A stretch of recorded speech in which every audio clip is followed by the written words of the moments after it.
Welcome to the Struggle Bubble. I'm Chad Cutting. And I'm Craig Sergi. He sure is. And we're back with another episode of the Struggle Bubble. It has been a fun last couple of weeks. Getting to speak with Stanford pitching coach Thomas Eager last week. The week before with Robert Hatta. It's almost like we're doing something right, Craig. I'm not sure what it is, but had a couple great guests the last couple of weeks. Yeah, it's been two elements, right? You've gone from the sporting world into the business world. So it was all life-changing family men and, all the crap that comes with it. And there is a lot of crap that comes with it.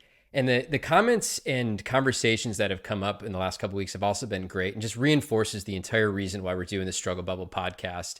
We're all living it. We're all in it together.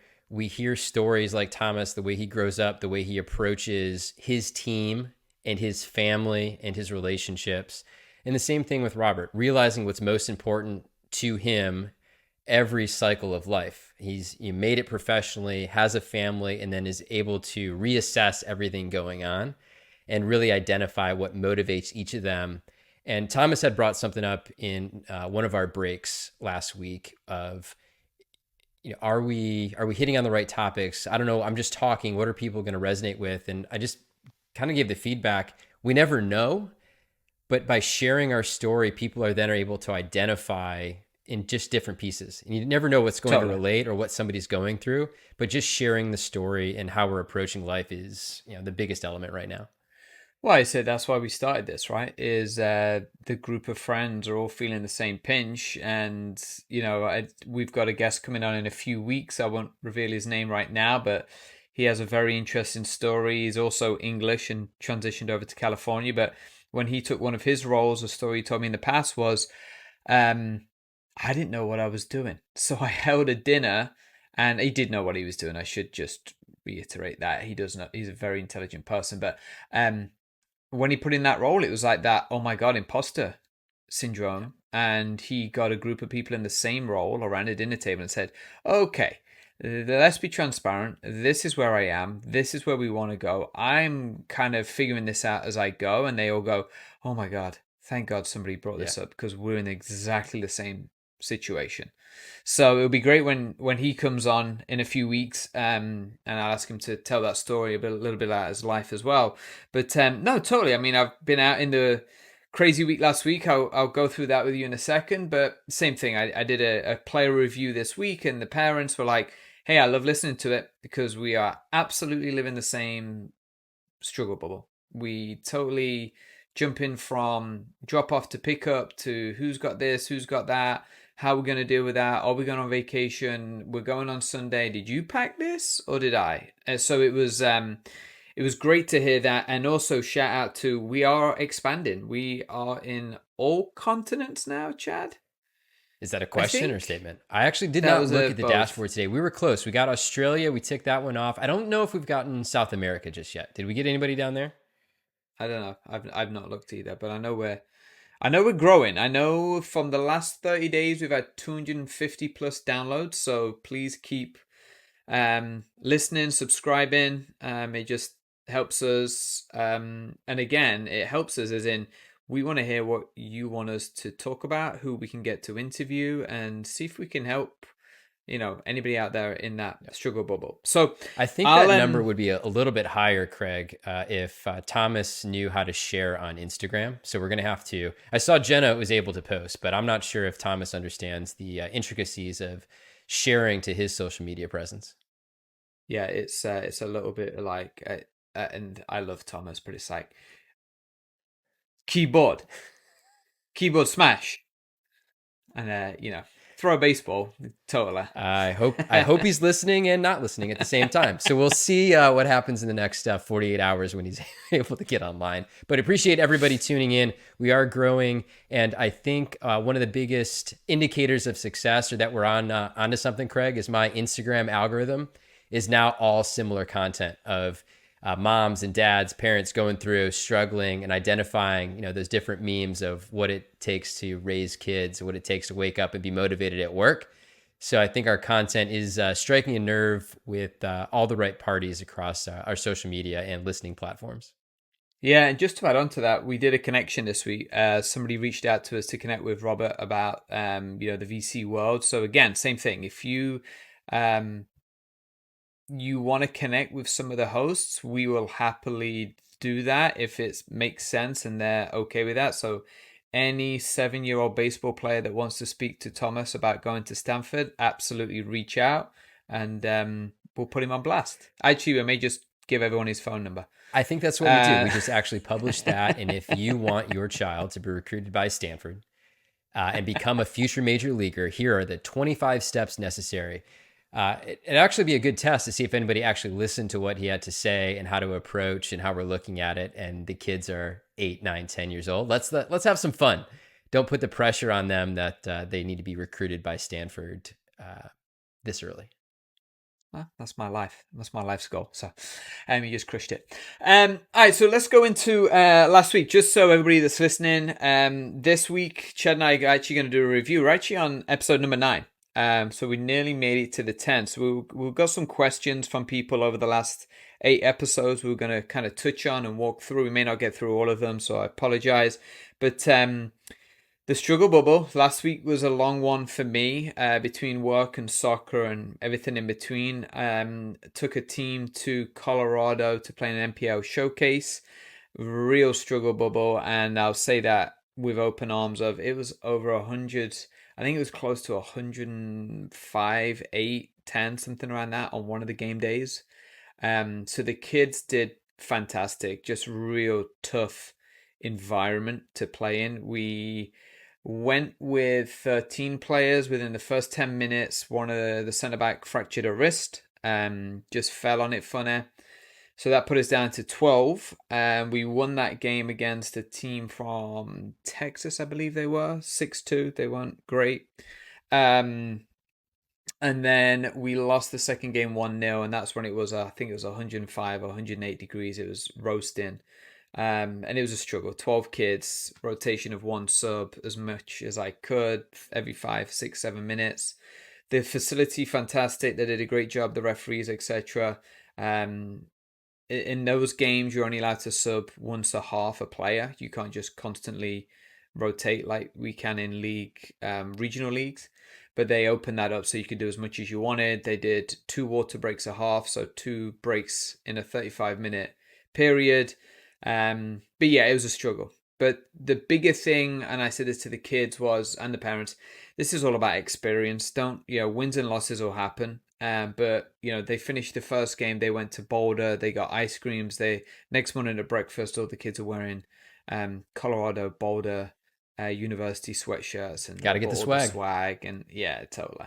So I think it was a really good experience for the kids to play different areas. I think we played Florida, Texas, and Missouri, I think it was. In this, the structure of these tournaments, Craig, it's an opportunity to play the best talent from across the country? Is it a showcase? What's the age group that you're in with? So this was the 2010 girls. It's not my team. I was helping cover another coach that was out for a few days, actually coaching another academy session. But this is, you have to win our regional league. So like NorCal, it's the highest version of that age group. It's called NPL. You have to win that league to then go into this next round as such, which then incorporates the whole of the US. So it's top teams. And it's, again, we should do a session about how fragmented the US soccer platform is, but there's ECNL, there's GA, there's, list goes on of acronyms. But our team is GA, and they played 2 leagues this year. They played GA and NPL. And so they did okay in GA, and then they won NPL in the regional, which then pushed them into the national. So you're playing good teams, but you're potentially not playing GA teams. You're potentially not playing ECNL teams. You're just playing the NPL teams.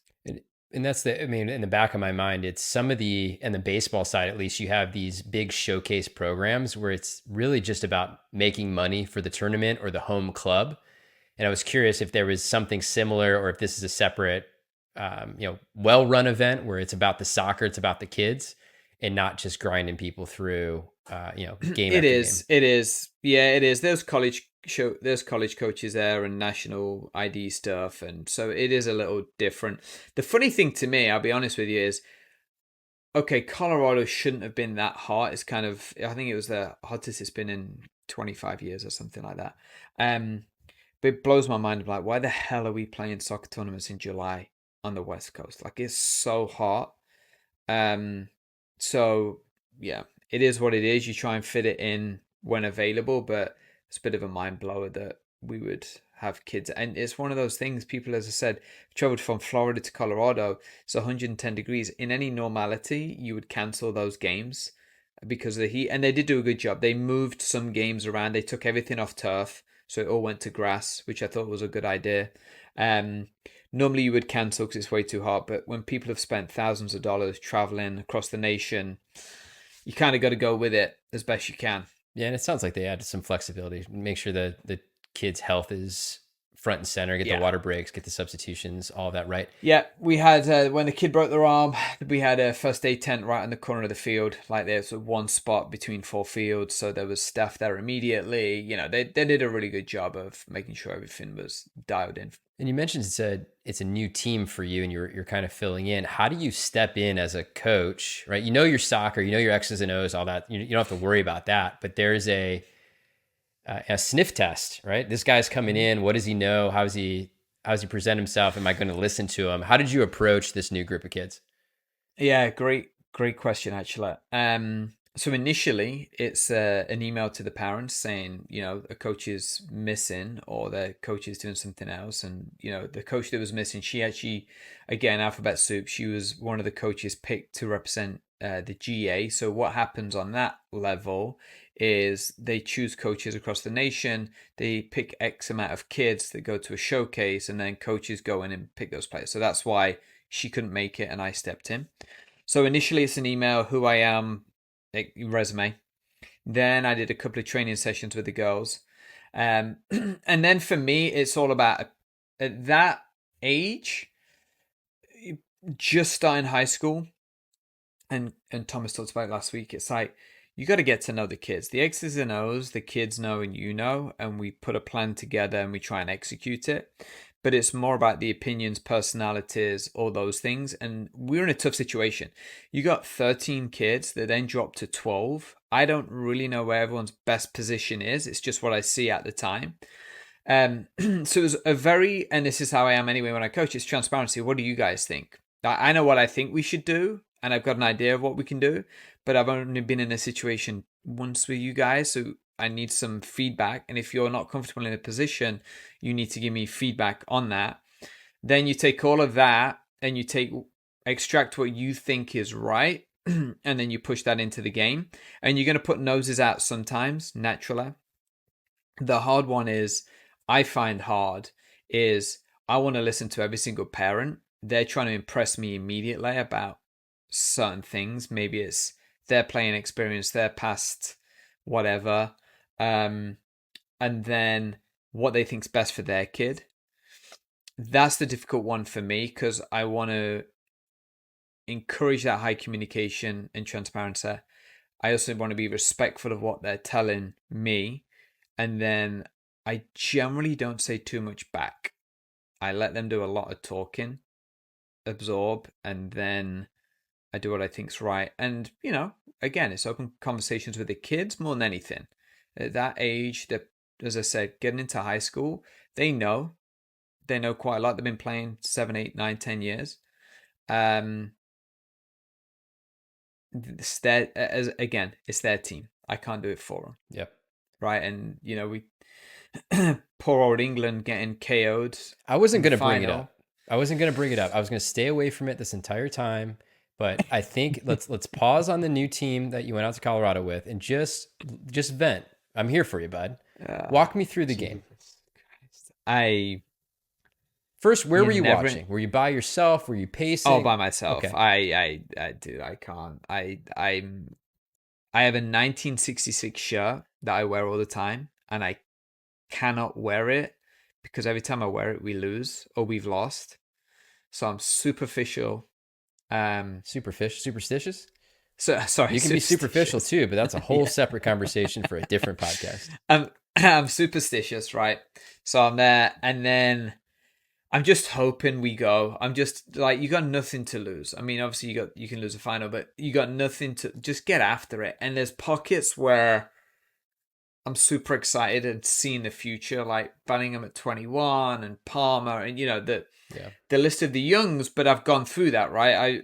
The golden generation of Scholes, Beckham, etc. I've seen all of this, um, dude. And then it's just, again, I go back to somebody. I think it was Phil Foden did an interview. It was like, at some point we have to step up as a team. Yeah. Well, I talk about it all the time. let's I can't directly do it connect for it you. though, Craig. So say you are named England's coach. What's your locker room conversation after that game of where they need to improve, what they need to do? And I know it's completely unfair. It's not like they got blown Yeah, out. It's a close game throughout, but you felt the momentum shift in the middle of a game.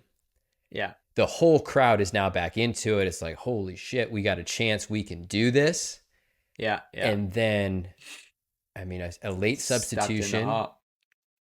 Well, I'm pissed. I mean, I get it from a coaching standpoint. Like, you can't concede 2 goals on the right side. Like, they've shown where they're gonna go, and I see Walker going over, and I'm in my own head as I'm watching it. I'm like, if he dives and goes for it, he's probably gonna get it. If he dives and misses, they're through. Yeah. So I understand why he didn't. For me in the changing room after that, and I'm the worst in the change room and the best in the change room. If we've won, I'm all in, dude. Like, we are partying, we're having a great time, whatever. We lost. I'm super pissed. Things are getting smashed. Like, I'm just. What else could I have done? Yeah. I'm so fucking mad. What else could I have done in the game? That I go through, I analyze it, I look at it, and even with the girls, we lost that one game that I was coaching. But what else could I have done to change the game? At the end of the game, we were 1-0 down in Colorado. I ended up just throwing four players forward. I'm like, we'll play 3 in the back, we'll skip the midfield, and we're just gonna go long. Like, try and make something happen. Just get us a goal, get us through, find something. So at the end of the game, it's like, how do you analyze this? Like, number one, I never analyze a game unless 20 till 24 hours after. There's way too much emotions going on for you to really take it all in. And then I thought it was, I've been a stickler the whole tournament of Harry Kane should, you don't drop the England captain. I get it. He's a menace in the box. I think the style England are moving to, that isn't there Yeah. anymore. I think we're a lot more flow now than he would have been. Amazing in Beckham's era. That someone can deliver a ball like that into the box is unbelievable, and someone like him can finish with both feet in his head. But I thought Gareth Southgate did a great job by resigning. Just to get to it. Like, I don't think he can get anything more out of that team, is what I'm trying to get to. Yeah. I really don't think he can get more out of it. And so you're proud that you got what you got. You missed the mark, right? Which is really frustrating that you've been to 2 finals in a row in the Euros and you didn't come away with a win. I'd also say Spain is probably the best team in the world right now, or Yeah. close to. Taking nothing away from what Spain was able to do. I mean, they put the pressure in the right spots, and it's just, I mean, as you tie it up and down, right? Nobody's going to be perfect. You have the best players in a country playing at the top level, and somebody's going to win, somebody's going to lose. But you still try and think, like you just said, what could I have done differently? A foot here, a dive here, a pressure here, because it just takes one play. I mean, if you look at the entire second goal that goes through, you had a little bit, I don't want to say lazy, you had a slow reacting back line, and it just Well, got in the wrong and spot. they've been battered as well, Yeah. right? They're exhausted, right? They're on the back foot. And the thing is, I actually, just to analyze it a bit more, I was texting another friend. England wants that pressure. They want them to try and deliver. I thought they contained Yamal really good. And just on a side note about everything that we talk about in the struggle bubble and coaching and everything else, that kid is 16 and his footwork is unbelievable. And I read his training methods the start of this week. It's 2 hour individual. It's 1 hour another day, one day of the week. Then it's 1 hour of weak foot training. It's 1 hour full foot training. It's fitness. It's exercises, ABCs. It's small sided games. And I'm like, This for me is the core of what we're trying to train 7 and 8 and 9 year olds in the US. We have the best athletes in the world in this country, and we're looking at winning and losing over everything. Not over everything, but sometimes we're looking at winning and losing over development. And I watch a kid like him at 16, and I'm watching MLS Next that are still playing 16-year-olds in U17, U19. I'm like, when are we going to wake up and realize that this individual skill at 6, 7, 8, 9, 10, all the way up, and then you start encouraging it into mainstream 11v11, these kids are good enough to go to that highest level. Yeah. It totally, like, Well, we are it's interesting missing the how, gap. I mean, we prioritize, I mean, kind of abrupt shift in topic here, but it's just relatable to everything we're going through as in running these leagues. So you bring that back to how you set up a rec program in soccer, how we do Little League baseball, where we're going to enter a fall ball season and have a conversation. Traditionally, you have one practice, one game. And that's how you go. And there's an element of you're going to learn so much in a game style situation. But when you're 8, 9, 10 years old, are we better set with 1 to 2 hours focusing on, the finer points of what it takes to be a great athlete, and then put the bigger components, the wins and losses, the game time situations for a different time? But everyone feels, right, the feedback we get is it just feels good to have a game situation. The problem is there is not a lot of instruction. There shouldn't be any instruction happening on game days. We've said this before. The practice is for the practice time. The instruction is for the practice time. The games are where the kids, the players, need to actually show up and execute, right? The training's done, and just finding a little bit of a balance there. So I think everything you just said kind of resonates of we've over-rotated a little bit in the States to the competition side. One is marketing, dude. I mean, what America's really good at, sales and marketing. Like, if your team isn't a whatever level you want to call it, then your kid isn't going to make college. I had this conversation this week again with a player eval, and I referred to Thomas, and I said, I'm going to keep using this. If he had shifted schools, obviously back then they didn't have the what do they The call it, the transfer portal NIL? or Yeah, the NIL they too. didn't have Yeah. the chance. Yeah, um, if that was available when he was playing, because he didn't start, was it the first 2 years or the first 3 years or 2.5, whatever it was, and he had the option to move school, he may never have become a professional because nobody knows on timing. Nobody No. know, all these variables that kick in, and it was super important to me to hear that from Thomas, to again relate this to parents. Like, yeah, you can switch and jump and do whatever you want. It's your child. It's what you think is best for your kid. But someone like Thomas is a prime example that if he'd have done that, he probably, we never know, but he may have never made where he got to because he didn't get his chance until 2.5 years Yeah. in. We're just focusing on Right. what So you have it's, in front of you and being able to execute. And I mean, you want to talk about, a recap of the episodes that we've done. We did a large episode on accountability. It is our responsibility as parents to provide optionality, provide exposure, provide experiences. Try every sport when you're young. Right? I never got into soccer as a kid. I played in the backyard or would play at school, but never got into organized soccer. And there are times that would have been great. A different, just let me know if I would have enjoyed it or not enjoyed it. yeah. Well, we also got to talk about time, But right? that's what I mean. These The kids went to accountability Colorado. to go in and Yeah. take the time necessary. We've talked about the 10,000 hours. That's been a little bit debunked, but it's really about the motivation, the time spent. But it's on me as a parent to be accountable to provide the opportunities. And it's on the kid to be accountable to themselves to have the drive to go in the backyard, get the 100 touches, to do the 100 Well, juggles. so you're totally right, right? And there's a part to that though. There needs to be a break. I think people again in this country specifically, we need to be in camp every week. You're never going to make it unless you're at the Stanford pitching coaching session with Tom. Like, dude, Thomas is not looking at your 9-year-old at the Stanford baseball camp, right? Give them a break. And what they don't see, I shouldn't say this, I'm not, again, not everybody, but desire. You need to take a break and to generate that desire to get better and grow Yep. again.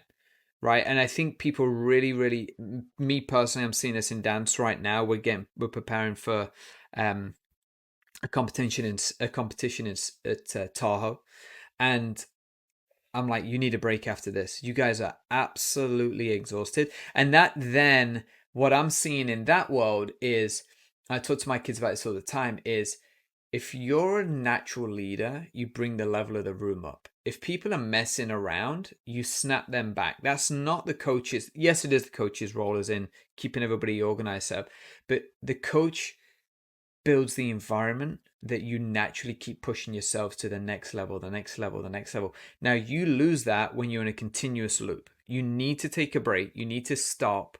You need to go do something else. You need to go swim, whatever that is, to then raise that bar again. And that's why you have preseasons. That's why you have players Yeah. that take 4 weeks, whatever it is, right? So I think we miss that in this country as well, because everyone's hitting me up. What camp should we do? What Do whatever you want. Like right now, go and enjoy it. Take some time. What's the perspective on multiple sports as you come from England, and like, for me it's been about one sport works on a skill that is related to the other sport, right? There's athleticism, there's footwork, there's hand-eye coordination, there's a bunch of things, and expands the scope. And I think exactly to your point, that break then allows you to reflect on, do you miss it? Do you miss that sport when you're not playing it? Versus never having a moment to actually pull your head up and say, am I doing this because I'm being told to do this, or am I doing this because I enjoy it? Turns into a job, dude. That's the biggest thing for me. Is I used to love playing, but I also love just playing out in the streets with my friends. Yeah. Right? And it goes from, and I also try and generate it through groups as well, right? Like I had the guys I played football with at a certain level, and then I had the guys I played football with like kickabout. Then, you have your school friends, whatever. But to me, the multi-sport is important, but it's also the friends group that relates to that as well. I don't, it's a tough question, because I look at singularity sports like golf and swimming, for Yeah. example. Like it's so technique orientated. Like you have to just grind. You must love. And we talk about this. I think we talked about this in the past. Like when you're an athlete, you love pain. Simple as that. You don't even feel like Same could be I did said the for Peloton. parenting, I think. Yeah. So if you love that, you get kids. Got it. Like I went on Peloton last night, like an absolute moron. Like I rode on 2 days ago. I'm like, you know what? I'm just going to max it out today. I need to feel the burn in my lungs and my legs. Otherwise, I feel like I've not worked out. And I read all the documents, like you should have your zone 2, zone 3. That's how you increase, and I know this. But if I don't feel the burn, I don't feel like I've worked out. Which instructor So was there's it last night? something. Say that Which again. instructor did you go with last night? Craig Surger. No, on the bike, on the Peloton. Oh, Yeah, your me. own? Yeah, I did. Oh, I did a pyramid. you're I even did. crazier. I thought you Yeah, I had did. a power zone No, on in the background. You no. literally went that. Who does that? Oh, idiot. Okay, well, fair enough. I mean, if the shoe fits, I guess. I mean, Oh, I but would it's I just would love to hear if anybody. I would never. I don't have the self motivation to be able to do that, and maybe that says more about me than anything. And and you're that's why you better than never me. played pro That's baseball, why I Chad. never made It's it. on you. But it's the bar setting. But so much of this is mental, and I think we wrap everything we just talked about into that mental aspect. If you go into a workout and you're not able to be present in that moment and get it, it's worthless. So you Yeah. need to find Yep. the keys and the triggers. And for you, you just wanted to punish yourself, I guess. Yeah. For me, going in, it's been about the power zone, and shout out to that entire Peloton crew that keeps me on that bike every other day. But they set a foundation and they set a Yeah. goal, and then I'm able to wrap my head around it and say, all right, I'm going to accomplish this. And I think the same thing could be said for coaching, right? You set a structure, you set the culture, you set the boundaries of your team. You have expectations, and they either rise to the challenge or they need a little bit of extra motivation and coaching. Yeah, totally right. Totally right. And I'm a big component of that. You set the tone in the room and you level up, and then the level keeps increasing, keeps going, keeps going. And people, in my opinion, and I've seen it, will keep driving towards that or they fall off. It's Yeah. pretty simple. And to your point, right? That's work, that's life, that's sports, that's all of it in between, honestly. Well, some of that comes in, Craig, now that I think about it, when you transition from being an athlete, you're in it day to day, you have a training schedule, you have practice schedules, you have game schedules, and you're feeding in. Then you enter the work world, the professional world, where it's structured, but in a completely different way. You had mentioned earlier the contact we're going to interview in a couple of weeks in the imposter syndrome. I don't know what to do next, but being able to self motivate, and that was one of the biggest interview questions or things that I interviewed for when I was at the last few companies. Are you a self starter? Are you a self motivator? Do you bring everybody around you up to another level? You establish that culture? You're able to work well as a team.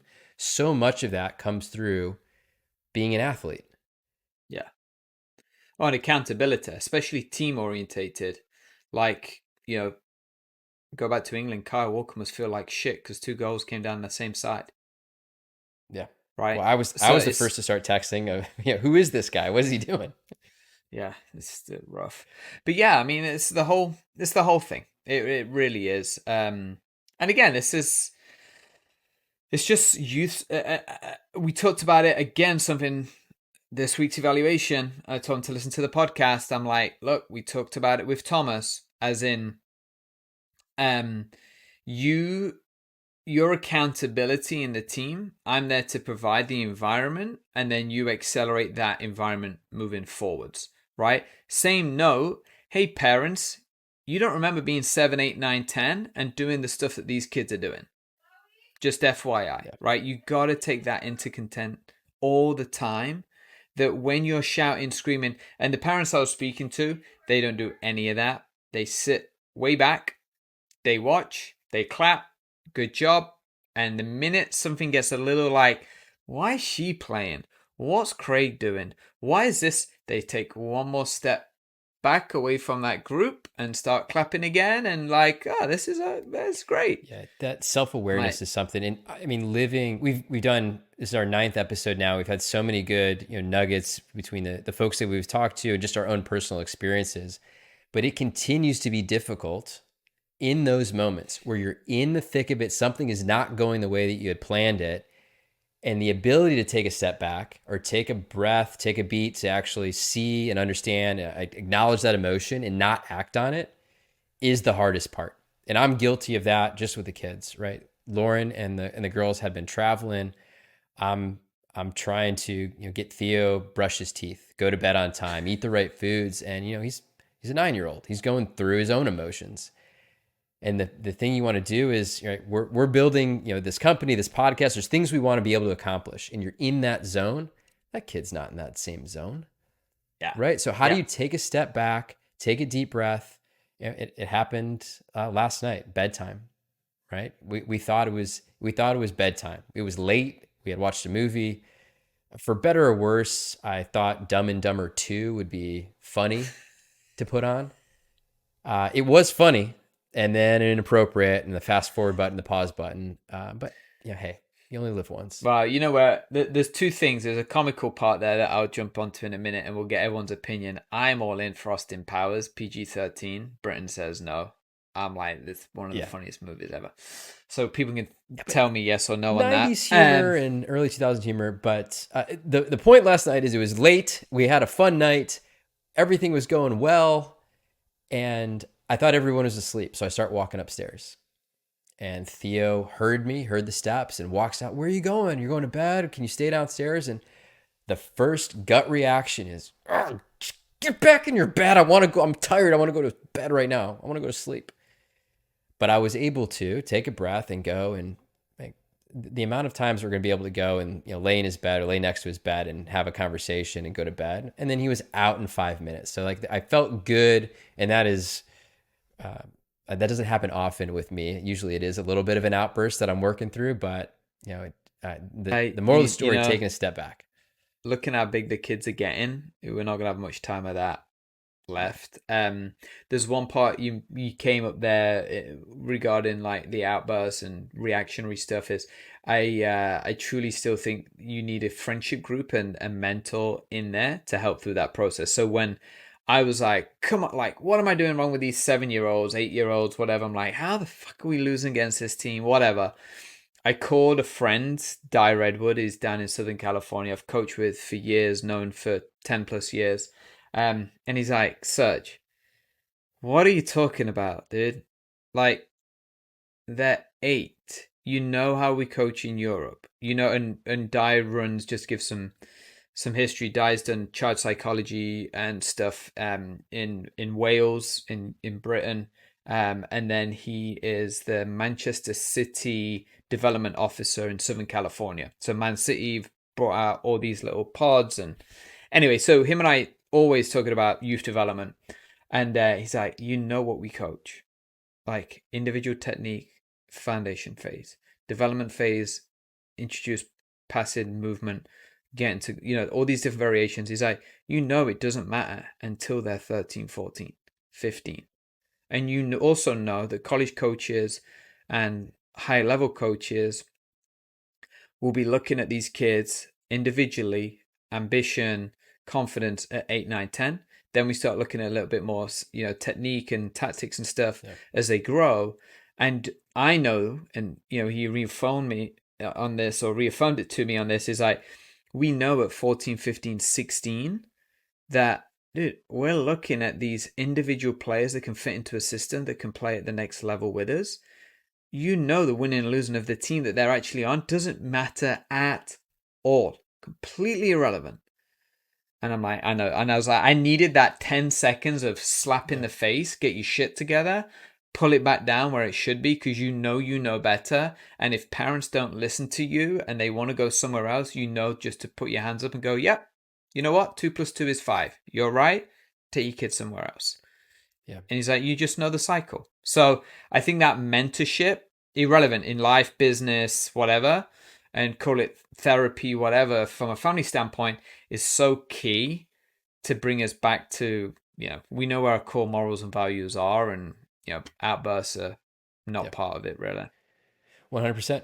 I think that's what we're trying to get through in this podcast, is create a system, a network to reinforce what everybody's going through and explain how we're approaching it, right or wrong. It's just, a way to get more awareness out there of everything that goes into it, the ins and the outs. And I think we mentioned on the episode with Thomas, just that empathy factor. You don't know what any one person is going through. Yeah. So there might be an outburst on the sideline from a parent where things are going on at home or at work. There might be an outburst from a kid who's lashing out because something else is going on in their life. And for us, nobody knows what we're going through. Stay up late, get up early, work, travel, all that stuff. Yeah. Take a minute to understand where somebody's coming from, identify some common ground, and be able to react. And we can go from there. So as we look back, Craig, on, it's not a huge amount of episodes, but I'm proud of what we've been able to build here, and one foot in front of the other, right? We're going to keep building out episodes. It's fun for us. We're meeting some great people, having some great commentary. What's something that has surprised you throughout this process as we've built? Did you think we would get to 9 episodes when we first started recording?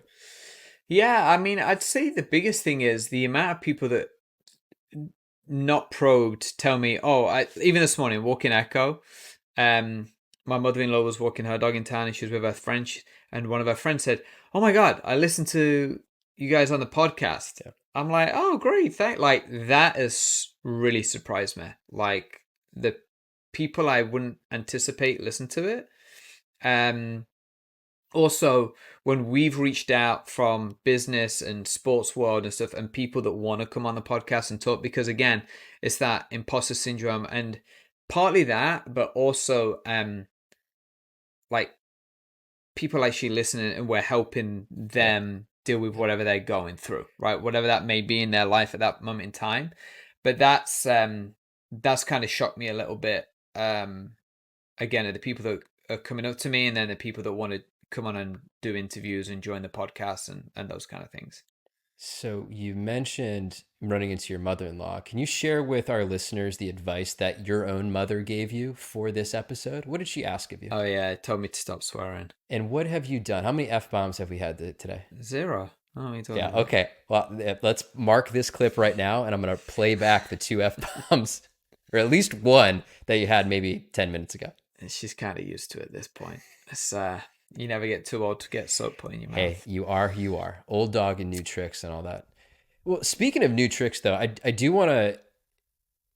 It's been so fun to learn new skills, right? Yeah. We're building a business, building a podcast, making these videos, understanding the software behind it, what goes into a production. I mean, we spend 30 minutes each week getting lights set up, getting cameras set up, learning the new interface. We're using Riverside right now for our podcast. It's been great to be able to use that technology and leverage it. Editing the videos, going in and using CapCut, using Adobe. There's a bunch of tools out there. Just trying to learn. I haven't felt that way in a long time.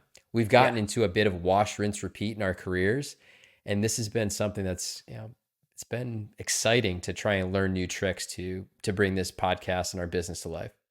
Oh, for sure. And I think another angle there is like the marketing side of it. Like, we both come, you in the past in the sales environment, me now in a sales environment.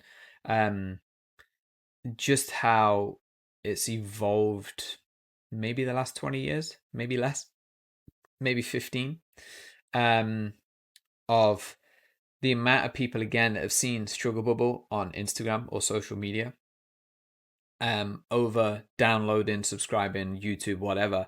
But it's amazing how if you don't have that angle and approach now, it's a real Yeah, struggle. well, even what you It's just changed. open the show with of our ability to reach multiple continents, almost 50 countries right now, which is crazy to think about. Of the ability to reach, but then just the entire community aspect. It doesn't matter if you're on the four corners of the earth, you're struggling with something, and there are other people struggling with the same thing, and getting Oh that yeah. message across through the marketing, being able to have a message here. We're 5 minutes away from one another, and being able to get that out to the broader ecosystem, and then learn on the other side. That's been one of the best parts on the Little League front. We're going into 2025 planning right now. We'll have a board meeting tonight to start talking about it.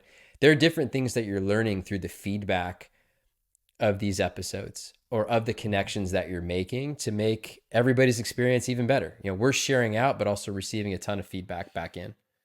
Yeah. No, I know those board meetings are yeah.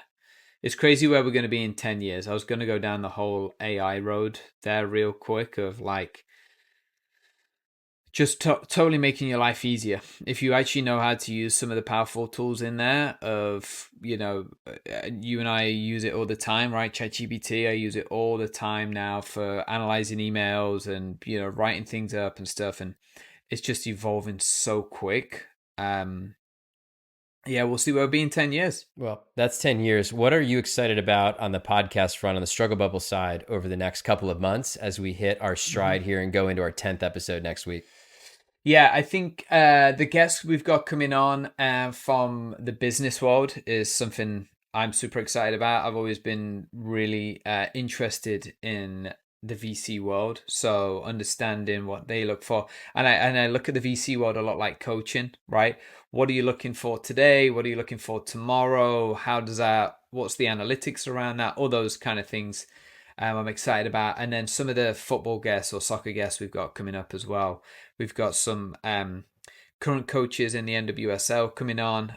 We've got some private coaches coming on that do just technical individual stuff, and then some. I've got a coach in the UK that wants to join us. That was also a women's head coach, and transitioned out of soccer into another line. So yeah, just the guests coming on are pretty legit in their careers and what they've done and still doing. It's What about you? just giving everybody a kind of a look behind the curtain as we approach these conversations with the guests. It is always interesting to me because we have different lenses that we view, the guests. That's what we came in. There's going to be a business side, a business angle. There'll be a sports angle. There'll be a parenting angle.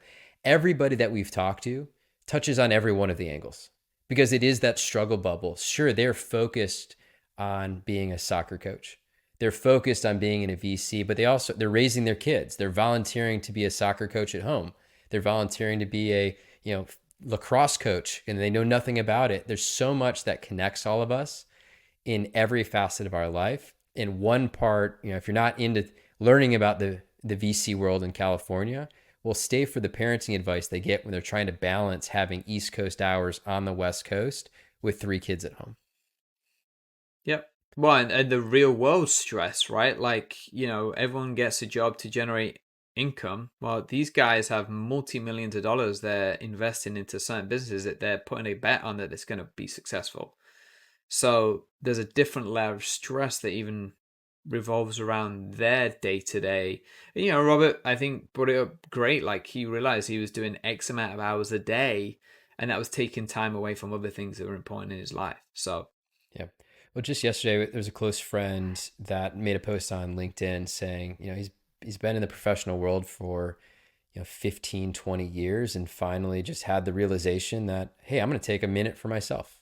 I don't know what that means. I don't know what that means financially, but I'm going to take a minute. I've got my kids growing up. I'm going to do that. And for some people, they're able to.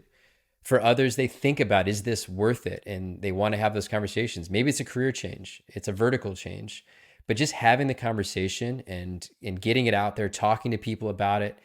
When people have options, they don't feel cornered. When people feel cornered, we're not our best selves. Yeah. You don't want to wake up in the morning. You don't want to make that phone call. You're really just in a little bit of a spiral. Being open, having optionality is an ability for us to have a bigger look on and bigger perspective on the world. Well, and as we say all the time, just keep talking to people. You never know. Yeah, open doors. Open doors. I'm excited for the next few episodes. I'm excited to keep this going. And as always, the feedback is fantastic. Whether it's a question, a comment, a concern, what we can do better, who we can bring on the show, please find us on our Instagram page, The Struggle Bubble Pod. We are available everywhere podcasts are available. TheStruggleBubble.com gives a list of all of the different providers that we have. And with that, I think we close up. We'll see you all next week. Subscribe. We got to get some subscribers going. Keep them going. I want to hit that global footprint. South America, if you're listening, let's go. Pass it on. Bye. Thanks for listening, everybody. We'll see you next week.